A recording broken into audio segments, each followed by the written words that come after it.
ఇక డీటెయిల్స్ చూస్తే విజయవాడ ఇంద్రకీలాద్రిపై దసరా శరన్నవరాత్రి ఉత్సవాలు వైభవంగా కొనసాగుతున్నాయి. 5వ రోజు కనకదుర్గమ్మ మహాచండీదేవి అలంకారంలో భక్తులకు దర్శనమిస్తున్నారు. అమ్మవారిని దర్శించుకునేందుకు తెల్లవారుజాము నుంచే భక్తులు వేలాదిగా తరలివస్తున్నారు. నిన్న భక్తుల రద్దీ దృష్ట్యా ఏర్పాట్లు కట్టుదిట్టం చేశారు. దసరా శరన్నవరాత్రి ఉత్సవాలలో భాగంగా నేడు ఇంద్రకీలాద్రిపై మహాచండీదేవి అలంకరణలో భక్తులకు అమ్మవారు దర్శనమిస్తున్నారు. దసరా నవరాత్రుల్లో 5వ రోజు ఇంద్రకీలాద్రి అమ్మవారిని ప్రత్యేకంగా అలంకరించారు.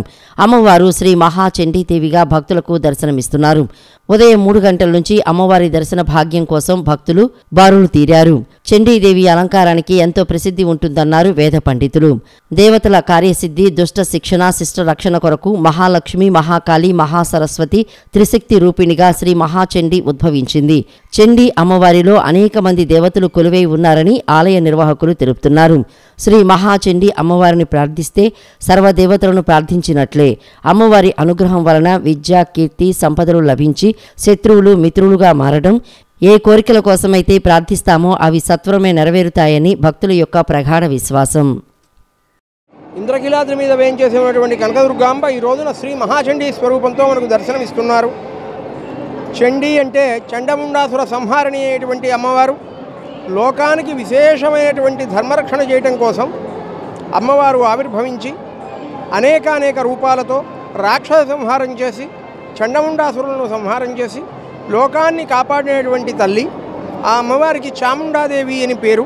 కాబట్టి ఆ అమ్మవారి స్వరూపంతో ఈ రోజున మనం దుర్గాదేవిని దర్శించుకుంటున్నాం. అమ్మవారు రూపం చాలా ఉగ్రంగా ఉంటుంది, కానీ అనుగ్రహం మాత్రం భక్తులపై అత్యంత ప్రసన్నమైనటువంటి అనుగ్రహం అమ్మవారిది. అటువంటి ఆ అమ్మవారి యొక్క దర్శనం వల్ల పరిపూర్ణమైనటువంటి శాంతి, మనఃప్రసన్నత కలుగుతుంది. కాబట్టి ఆ అమ్మవారు ఈ లోకంలో ఏ రకమైనటువంటి ఒడిదుడుకులు లేకుండా కాపాడుతూ పంచమహాభూత సమన్వయం చేసి లోకానికి శాంతిని, సుభిక్షాన్ని, పాడి పంటల యొక్క అభివృద్ధిని, క్షేమాన్ని ప్రసాదించేటువంటి తల్లి. ఆ అమ్మవారి యొక్క సందర్శనం చేత రణబాధలు, రుణబాధలు, రోగబాధలు ఇత్యాది దుఃఖములేమీ లేకుండా మరి ప్రపంచంలో అందరూ కూడా శాంతియుతమైనటువంటి మనస్సుతో చాలా ప్రసన్న చిత్తులై వైభవంతో తొలదూగుతారు.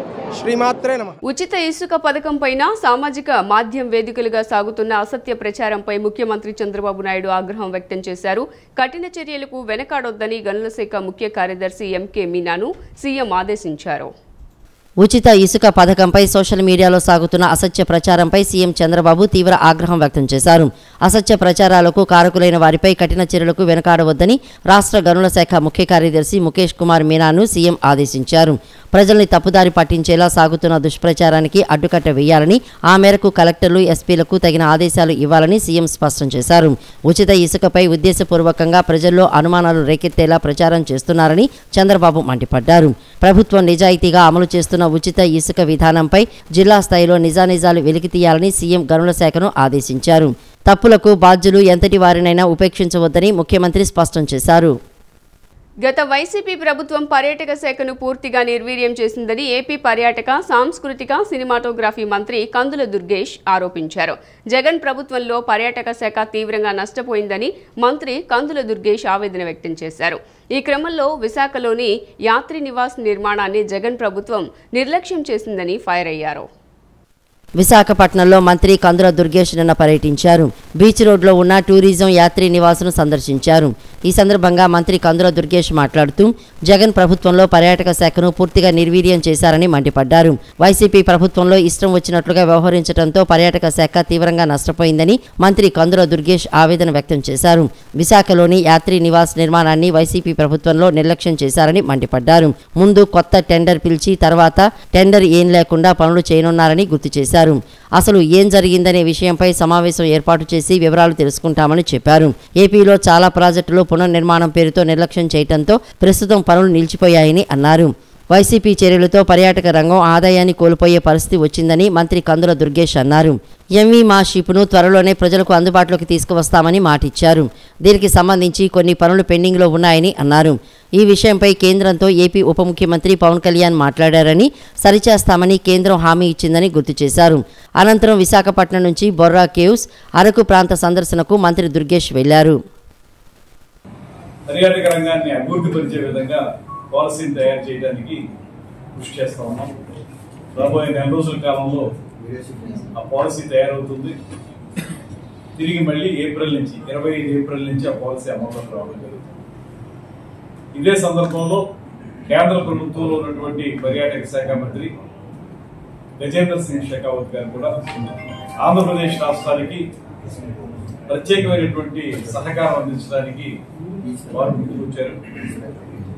మొన్న సెప్టెంబర్ 9వ తారీఖున బెంగళూరులో దక్షిణాది రాష్ట్రాల టూరిజం మినిస్టర్ల యొక్క సమావేశం జరిగింది. నిజానికి అది వైజాగ్లో జరగాల్సిందప్పుడు అన్ని ఏర్పాట్లు చేసుకున్న తర్వాత మనకి కృష్ణానదికి వచ్చినటువంటి వరదలు, అదేవిధంగా భారీ వర్షాల వల్ల యంత్రాంగమంతా కూడా అందులో నిమగ్నమై ఉండటం వల్ల బెంగళూరుకు మార్చారు. బెంగళూరులో జరిగినటువంటి దక్షిణాది రాష్ట్రాల పర్యాటక మంత్రుల సదస్సులో కేంద్ర ప్రభుత్వం నుంచి కూడా సంపూర్ణమైనటువంటి సహకారం ఇస్తామని మాట చెప్పారు. అక్కడ కూడా మనం ప్రత్యేకంగా వాటిని కోరింది, ఆంధ్రప్రదేశ్ రాష్ట్రంలో చాలా వనరులు ఉన్నాయి, వీటన్నిటినీ కూడా మనం ట్యాప్ చేసి అద్భుతమైనటువంటి పర్యాటక అభివృద్ధిని సాధించడానికి వీలుగా ముఖ్యమంత్రి చంద్రబాబు నేడు హస్తిన పర్యటనకు వెళ్లనున్నారు. నక్సల్ ప్రభావిత రాష్ట్రాల్లో సీఎంలతో కేంద్ర హోంమంత్రిత్వ శాఖ నిర్వహించనున్న సమీక్ష సమావేశానికి సీఎం హాజరు కానున్నారు. సాయంత్రం 4:30 ప్రధాని మోదీతో సీఎం భేటీ కానున్నట్లు సీఎంఓ వర్గాలు వెల్లడించాయి. ముఖ్యమంత్రి చంద్రబాబు ఢిల్లీ పర్యటన ఖరారైంది. సోమవారం, మంగళవారం 2 రోజుల పాటు దేశ రాజధానిలో పర్యటించనున్నారు. ప్రధాని మోడీ సహా వివిధ శాఖల కేంద్ర మంత్రులతో కీలక అంశాలపై సమావేశం కానున్నారు. సోమవారం సాయంత్రం 4:30 ప్రధాని మోడీతో సీఎం భేటీ కానున్నట్లు సీఎంఓ వర్గాలు వెల్లడించాయి. ఆ తర్వాత రైల్వే శాఖ మంత్రి అశ్విని వైష్ణవ్తో సమావేశం అవ్వనున్నారు. మంగళవారం హోంమంత్రి అమిత్ షా, రవాణా శాఖ మంత్రి నితిన్ గడ్కరీ, ఆర్థిక శాఖ మంత్రి నిర్మలా సీతారామన్తో భేటీ అవుతారు. బుడమేరు వరదలపై నివేదిక వచ్చాక సీఎం చంద్రబాబు తొలిసారి ప్రధానిని కలవడం ప్రాధాన్యత సంతరించుకుంది. రైల్వే జోన్ సెయిన్లో విశాఖ ఉక్కు విలీనం, వరద నిధులపై చర్చ ఉన్నట్లు తెలుస్తోంది. ప్రపంచ బ్యాంకు నిధుల విడుదలలో ఆటంకం లేకుండా చూడాలని సీఎం కోరనున్నట్లు సమాచారం. పోలవరం నిర్మాణానికి నిధుల విడుదలపైన చర్చించే అవకాశం ఉంది. చిత్తూరు జిల్లా పుంగనూరులో బాలిక ఘటనపై వైసీపీ రాజకీయం చేస్తోందని హోంమంత్రి అనిత అన్నారు. ఘటనపై పోలీసులు విచారణ వేగవంతం చేశారని తెలిపారు. బాలికపై అత్యాచారం జరిగిందని వైసీపీ నేతలు అంటున్నారు. అత్యాచారం జరగలేదని పోస్టుమార్టం రిపోర్టులో ఉందన్నారు. నిందితులు ఎవరైనా సరే కఠిన చర్యలు తీసుకుంటామన్నారు. పొంగనూరు హత్యకు గురైన బాలిక కుటుంబాన్ని రాష్ట్ర మంత్రులు పరామర్శించారు. హోంమంత్రి అనితతో పాటు మంత్రులు మండిపల్లి రాంప్రసాద్ రెడ్డి, ఎన్ఎండి ఫరూక్, చిన్నారి కుటుంబ సభ్యులను పరామర్శించారు. బాలిక తండ్రిని సీఎం చంద్రబాబుతో ఫోన్లో మాట్లాడించారు. ప్రభుత్వం అండగా ఉంటుందని బాధితులకు సీఎం చంద్రబాబు ధైర్యం చెప్పారు. మరోవైపు చిన్నారిపై అత్యాచారం జరిగిందని వస్తున్న ఆరోపణలో నిజం లేదని చిత్తూరు ఎస్పీ తెలిపారు. హంతకులను వదిలిపెట్టబోమన్న మంత్రులు ధైర్యంగా ఉండాలని బాలిక కుటుంబానికి భరోసా ఇచ్చారు. అనంతరం మీడియాతో మాట్లాడిన హోంమంత్రి అనిత, చిన్నారిని అత్యాచారం చేశారంటూ వస్తున్న వార్తలు అవాస్తవమని కొట్టిపారేశారు. శవ పరీక్ష నివేదికలోనూ అత్యాచారం జరగలేదని తేలిందన్నారు. వైఎస్ఆర్సీపీ నేతలు చిన్నారి మృతిపైన రాజకీయాలు చేస్తున్నారని మండిపడ్డారు. అపహరణకి గురైంది అని కేసు నమోదు చేసిన మరుక్షణం నుంచి ఆ అమ్మాయి దొరికినంత వరకు కూడా దగ్గర 12 టీములు వర్క్ చేసింది. టవర్ డంప్ తీసుకొచ్చారు. వాళ్ళతోనే కాకుండా సామాజిక స్పృహతో ముస్లిం మైనారిటీకి సంబంధించిన మత పెద్దలు గాని సుమారుగా 100 మందికి పైగా, అదేవిధంగా పొంగునూరులో ఉన్న చాలా మంది పెద్దలందరూ కూడా అన్ని మతాలకు అతీతంగా బయటకు వచ్చి ఆ అమ్మాయి సజీవంగా దొరకాలని చెప్పేసి అందరూ కూడా సెర్చ్ చేయడం మొదలుపెట్టారు, సహకరించారు. దురదృష్టవశాత్తు అమ్మాయి మనకి సమయం తేలడం నిజంగా చాలా దురదృష్టం. దాన్ని కూడా రాజకీయం చేయడానికి ఈ రోజు బయటకు వచ్చి మాట్లాడే పరిస్థితి. ఆ అమ్మాయి దొరికిన తర్వాత నుంచి నేను కంటిన్యూస్ గా ఎస్పీ గారితో మాట్లాడటం, అఫీషియల్ గా మన సీఎంఓ ఆఫీస్ నుంచి కూడా మాట్లాడటం, మంత్రి గారు గాని, లోకల్ ఇన్ఛార్జ్ గారు గాని, ఫరూక్ గారు గాని అందరూ కూడా కంటిన్యూగా ఏమైంది, ఎంతవరకు వచ్చింది, నిందితులను పట్టుకోవడం అంటే ఆ రోజునే ఇంచుమించుగా ఒక 5-6 తీసుకొచ్చి వాళ్ళందరినీ కూడా దర్యాప్తు చేసి ఈ రోజు ఒక 3 అరెస్టు చూపించే పరిస్థితి ఈ రోజు వచ్చాం. ఎందుకంటే ఇది ఒక మైనార్టీకి సంబంధించిన ఇష్యూ, ముస్లిం మైనార్టీకి సంబంధించిన ఇష్యూ, చాలా సెన్సిటివ్ గా ఉండే ఇష్యూ. ఆ సెన్సిటివ్ గా ఉండే ఇష్యూని కూడా విత్ ఇన్ డేస్ లోని ఛేదించి ఈ రోజు ఎవరైతే నిందితులు ఉన్నారో వాళ్ళందరినీ కూడా 3 అరెస్టు చూపించి ఈ రోజు ఆ అమ్మాయికి న్యాయం జరిగేలా ఈ రోజు పోలీస్ డిపార్ట్మెంట్ గానీ గవర్నమెంట్ గానీ ముందుకు వస్తా ఉంటే దాన్ని కూడా రాజకీయం చేయడానికి ఈ రోజు వైఎస్ఆర్సీపీ నాయకులు బయటకు వచ్చి వాళ్ళ గురించి మాట్లాడే పరిస్థితి. ఏమంటే ఒక ఆడపిల్లని మామూలుగా అత్యాచారం జరిగిందంటేనే బయటకు వస్తే ఒక మగపిల్లాడు ఏడిపించాడంటేనే ఇంటికి వెళ్ళి అమ్మాయి చెప్పుకోవడానికి కూడా సిగ్గుపడుతుంది, బాధపడుతుంది. ఆ విషయాన్ని బహిర్గతంగా చెప్పడానికి కూడా చాలా మంది కుటుంబాల వాళ్ళు బయటకు రారు. అటువంటి ఒక ముస్లిం మైనార్టీ బాలిక చనిపోయి ఆ అమ్మాయిని అక్కడ పడేసిన తర్వాత బయటకు వచ్చి వీళ్ళు అత్యాచారం జరిగిందని సాక్షి టీవీలో ఏ రకంగా వాళ్ళు మాట్లాడగలుగుతున్నారండి? అంటే ఒక మైనర్ బాలిక హత్యను కూడా రాజకీయం చేసి ఆ అమ్మాయిని కూడా వీధిలో పెట్టడానికి ప్రయత్నం చేస్తున్నారు. సాంకేతిక కారణాలతో వరద సహాయం అందని 2% మంది ప్రజల ఖాతాల్లో సోమవారం నగదు జమ చేయనున్నట్లు ప్రభుత్వం వెల్లడించింది. ఎన్టీఆర్ జిల్లాలో 15,000, అల్లూరి సీతారామరాజు జిల్లాలో 4,620 కుటుంబాలతో సహా ఇతర జిల్లాల్లో బాధిత ప్రజలకు జిల్లా అధికార యంత్రాంగం ద్వారా అకౌంట్లలో డబ్బులు జమ చేయనుంది. ఏ ఒక్కరూ అసంతృప్తితో ఉండడానికి వీల్లేదని సీఎం చంద్రబాబు అధికారులను ఆదేశించారు. వరద బాధితుల్లో ఇప్పటి వరకు 98% మందికి పరిహారం జమ చేసినట్లు ఏపీ సర్కార్ పేర్కొంది. కేటాయించిన 602 కోట్ల పరిహారంలో 18 కోట్లు మాత్రమే మిగిలినట్లు తెలిపింది. సాంకేతిక కారణాలతో వరద సాయం అందని 2% మంది ప్రజల ఖాతాల్లో సోమవారం నగదు జమ చేయనున్నట్లు వివరించింది. ఆధార్ అనుసంధానం సహా పలు కారణాలతో ఇప్పటికే పరిహారం పొందని ఒక్కో కుటుంబానికి నగదు బదిలీ చేసే కార్యక్రమాన్ని ప్రభుత్వం కలెక్టర్లకు అప్పగించినట్లు తెలియజేసింది. ఎన్టీఆర్ జిల్లాలో 15,000, అల్లూరి సీతారామరాజు జిల్లాలో 4,620 కుటుంబాలతో సహా ఇతర జిల్లాల్లో బాధిత ప్రజలకు జిల్లా అధికార యంత్రాంగం ద్వారా అకౌంట్లో డబ్బులు జమ చేయనున్నట్లు ప్రభుత్వం వెల్లడించింది. మరోవైపు వరద బాధితులందరికీ ప్రభుత్వ సాయం చేరాల్సిందేనని ముఖ్యమంత్రి చంద్రబాబు అధికారులకు స్పష్టం చేసిన విషయం తెలిసిందే. వీలైనంత త్వరగా సాంకేతిక సమస్యలను పరిష్కరించి బాధితులను ఆదుకోవాలని పేర్కొన్నారు. ఆధార్ సీడింగ్ లేకపోవడం, బ్యాంకుల్లో కేవైసీ అప్డేట్ కాకపోవడం, సిబ్బంది తప్పుడు వివరాలు నమోదు చేయటం సహా వివిధ కారణాలతో చాలా మందికి ప్రభుత్వం అందించిన వరద సాయం నిలిచిపోయింది. ఇలాంటి వారందరి సమస్యలను తక్షణమే పరిష్కరించి వారి ఖాతాల్లో ఆర్థిక సాయం జమ చేయాలని సీఎం అధికారులకు ఆదేశాలిచ్చారు. అర్హులైన ప్రతి ఒక్కరికి ఈ సాయం అందాలని, ఏ ఒక్కరూ అసంతృప్తితో ఉండటానికి వీల్లేదని చంద్రబాబు అధికారులను ఆదేశించారు. డ్రోన్ క్యాపిటల్గా ఏపీ మారాలన్నదే సీఎం చంద్రబాబు సంకల్పమని, దీన్ని నెరవేర్చడమే లక్ష్యంగా చర్యలు తీసుకుంటున్నట్లు AP drones corporation MD Dinesh Kumar తెలిపారు. డ్రోన్ సమ్మిట్లో ప్రజలు, విద్యార్థులు, నిపుణులు, తయారీదారులు ఎవరైనా ఉచితంగా రిజిస్ట్రేషన్ చేసుకుని పాల్గొనవచ్చునని తెలిపారు. దేశంలో ఎక్కడా లేని విధంగా తొలిసారి 5,000 డ్రోన్లతో నిర్వహించే డ్రోన్ షోను ఉచితంగా వీక్షించే అవకాశం కల్పించామన్నారు. అక్టోబర్ 22, 23 తేదీల్లో మంగళగిరి సీకే కన్వెన్షన్లో అమరావతి డ్రోన్ సమ్మిట్ 2024ను నిర్వహిస్తున్నట్లు ప్రభుత్వం తెలియజేసింది. దానికన్నా ముందు విజయవాడలో హ్యాక్థాన్ను నిర్వహించబోతున్నట్లు వెల్లడించింది. ఈ మేరకు డ్రోన్ సమ్మిట్ లోగో, వెబ్సైట్ను విజయవాడలో పెట్టుబడులు, మౌలిక సదుపాయాల శాఖ కార్యదర్శి Suresh Kumar, AP drones corporation MD Dinesh Kumar ఆవిష్కరించారు. సదస్సుకు సీఎం చంద్రబాబు, కేంద్ర మంత్రి రామ్మోహన్ నాయుడు హాజరవుతారని తెలిపారు. డ్రోన్ క్యాపిటల్గా ఏపీ మారాలన్న సీఎం చంద్రబాబు లక్ష్యాన్ని చేరుకునే విధంగా సమ్మిట్ను నిర్వహిస్తున్నామని తెలిపారు. ఈ సందర్భంగా పెట్టుబడులు, మౌలిక సదుపాయాల శాఖ కార్యదర్శి దినేష్ కుమార్ మాట్లాడుతూ డ్రోన్ సాంకేతికత వినియోగం, దానివల్ల ఎదురయ్యే సవాళ్లు వంటి అనేక అంశాలపై సదస్సులో చర్చించనున్నట్లు తెలిపారు. డ్రోన్లలో తీసుకురావాల్సిన నూతన టెక్నాలజీ సహా అధ్యయనంపై సమ్మిట్లో నిపుణులతో చర్చిస్తామన్నారు. ఏ విభాగంలో డ్రోన్లు వాడి మెరుగైన సేవలు పొందవచ్చనే విషయాలపై ఇప్పటికే అన్ని ప్రభుత్వ విభాగాల నుంచి ప్రతిపాదనలు తీసుకున్నామని తెలిపారు. వీటి రూపకల్పనపై సమ్మిట్లో చర్చిస్తామని వెల్లడించారు. దేశవ్యాప్తంగా ఉన్న అన్ని డ్రోన్ తయారీ సంస్థలు, డ్రోన్ తయారీ నిపుణులు సమ్మిట్లో పాల్గొంటారని తెలిపారు.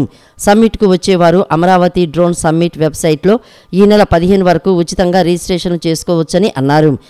మనం ఇక్కడ సివిల్ సొసైటీలో సివిలియన్ యూస్ కోసం డ్రోన్స్ అప్లికేషన్ మీద మన రాష్ట్ర ప్రభుత్వం కూడా కొన్ని కార్యక్రమాలు ఇప్పటికే చేయడం జరిగింది. గత నెల మనకు విజయవాడలో జరిగిన వరదలో మీరందరూ కూడా చూసి ఉంటారు. మొట్టమొదటిగా ఒక న్యాచురల్ కలామిటీలో ఎక్కడైతే మరూన్ అయిపోయిన పబ్లిక్కి ఫుడ్ కానీ, వాటర్ కానీ, మెడిసిన్స్ కానీ, ఇతర సదుపాయాలు డ్రోన్స్ ద్వారా మనం సరఫరా చేయడం జరిగింది. సో ఈ నేపథ్యంలో మన గౌరవ ముఖ్యమంత్రి గారు ఈ ఏ రకంగా టెక్నాలజీనే గవర్నెన్స్ కోసం అలాగే పబ్లిక్ యూస్ కోసం వాడుకోవాలని ఆ అంశం మీద ఇంకా చాలా అధ్యయనం చేయాల్సిన అవసరం ఉంటుంది, స్టడీ చేయాల్సిన అవసరం ఉంటుంది. కాబట్టి let us start this with a drone conference అనే ఒక ఐడియా సజెస్ట్ చేయడం జరిగింది. ముఖ్యమంత్రి గారు, మన సివిల్ ఏవియేషన్ మినిస్టర్ గారు, మన రాష్ట్రం నుంచి ఉన్న గౌరవ రామ్మోహన్ నాయుడు గారు సివిల్ ఏవియేషన్ మినిస్టర్గా ఉన్నారు. ఈ డ్రోన్స్ అనే ఒక సబ్జెక్టు సివిల్ ఏవియేషన్ మినిస్ట్రీ కింద వస్తుంది. సో ఆయనతో కూడా మాట్లాడడం జరిగింది. సో ఈ జాయింట్గా గవర్నమెంట్ ఆఫ్ ఆంధ్రప్రదేశ్ మరియు government of India civil aviation ministry జాయింట్గా ఈ రకంగా నేషనల్ లెవెల్లోనే ఒక కాన్ఫరెన్స్ ఏర్పాటు చేస్తాం. ఎంఎస్ఎంఈలను ప్రోత్సహించడమే రాష్ట్ర ప్రభుత్వ ముఖ్య ఉద్దేశమని ఎంపీ కేశినేని శివనాథ్ పేర్కొన్నారు. వ్యాపారస్తులకి ఏ ఇబ్బంది వచ్చినా రాష్ట్ర ప్రభుత్వం అండగా ఉంటుందని ఎంపీ కేశినేని శివనాథ్ భరోసా ఇచ్చారు. యువతకి ఉపాధి కల్పించేందుకు రాష్ట్రంలో మరిన్ని ఫుడ్ బిజినెస్ ఎక్స్పోలు నిర్వహించాలి. ఔత్సాహిక పారిశ్రామికవేత్తలను ఎంఎస్ఎంఈలను ప్రోత్సహించడమే ముఖ్య ఉద్దేశంగా రాష్ట్ర ప్రభుత్వం పనిచేస్తోందని విజయవాడ ఎంపీ కేశినేని శివనాథ్ అన్నారు. నిన్న విజయవాడలోని ఎస్ఎస్ కన్వెన్షన్లో ఏర్పాటు చేసిన మెగా ఫుడ్ బిజినెస్ ఎక్స్పో 2024ను సందర్శించారు. ఎంపీ కేశినేని శివనాథ్కి ఎక్స్పో నిర్వాహకులు ఘన స్వాగతం పలికారు. అనంతరం ఎంపీ కేశినేని శివనాథ్ జ్యోతి ప్రజ్వలన చేశారు. అలాగే ఎక్స్పోలో ఏర్పాటు చేసిన పలు ఫుడ్ బిజినెస్ స్టాల్స్ను ప్రారంభించారు. స్టాల్స్లోని ప్రొడక్ట్స్ వివరాలు అడిగి తెలుసుకున్నారు. ఈ సందర్భంగా ఎంపీ కేశినేని శివనాథ్ మాట్లాడుతూ ఈ ఎక్స్పోను క్రియేటర్స్ ఈవెంట్ ఆర్గనైజర్స్ ఆధ్వర్యంలో AP hotel associations, AP caterers associations, AP federation of commerce and industries, Vijayawada chamber of commerce సహకారంతో ఏర్పాటు చేయడం అభినందనీయమని అన్నారు. రాష్ట్ర వ్యాప్తంగా ఇలాంటి మెగా ఫుడ్ బిజినెస్ ఎక్స్పోలు నిర్వహించాలని నిర్వాహకులకు సూచించారు. ఇలా చేయటం వల్ల యువతకి ఉపాధి అవకాశాలు మరింత పెరుగుతాయని అన్నారు. ఇలాంటి ఎక్స్పోల నిర్వహణ వల్ల కొత్త ఆవిష్కరణలు ప్రజలకు తెలియటానికి ఎంతగానో అవకాశం ఉంటుందని, యువత ఫుడ్ బిజినెస్ లోకి రావడానికి ఆసక్తి చూపిస్తారని తెలిపారు. హోటల్ నిర్వహణకు సంబంధించి మాత్రమే కాదు, హోమ్ మేడ్ కుకింగ్ కు కూడా కావలసిన లేటెస్ట్ టెక్నాలజీతో అందుబాటులోకి వచ్చిన కిచెన్ పరికరాలను పెద్ద చిన్న వ్యాపారస్తులు వినియోగించుకుని అభివృద్ధి బాటలో పయనించాలని ఆకాంక్షించారు. వ్యాపారస్తులకి ఏ ఇబ్బంది వచ్చినా రాష్ట్ర ప్రభుత్వం అండగా ఉంటుందని ఎంపీ కేశినేని శివనాథ్ భరోసా ఇచ్చారు. ఈ చుట్టుపక్కల ప్రాంతంలోనే కాకుండా 2 తెలుగు రాష్ట్రాల్లో ఉన్న అందరూ కూడా ఇక్కడ స్టాల్స్ పెట్టడం జరిగింది.